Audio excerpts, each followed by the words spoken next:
Welcome to another episode of Code with Python on your phone.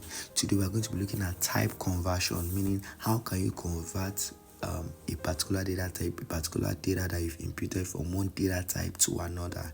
In this case, we want to convert an input, we want to convert a text to a number. However, the question you'll be asking is, why do I need to convert? Now, let me give you a typical example and a use case. In this case, we're using an example of an input function.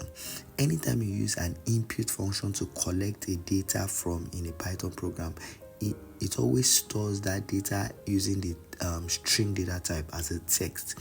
So what now happens is that when you now want to perform a number operation, for example, I want to collect age using the input function. Once age is collected, instead of Python to see age as a number, it sees age as a text.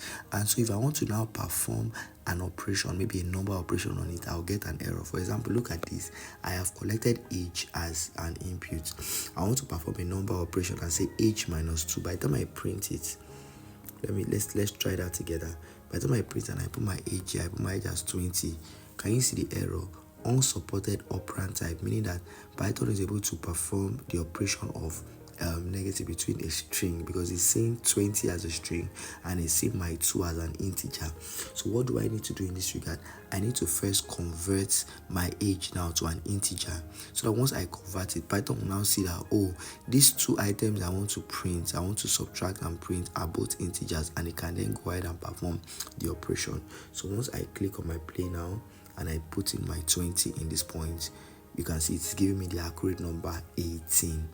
Isn't that interesting? So a quick challenge for you: ask Python, write out a simple program that will collect your age using the input function, convert that age to an integer, and multiply that age by 2, and type done in the comment section. Thank you, and see you in my next video.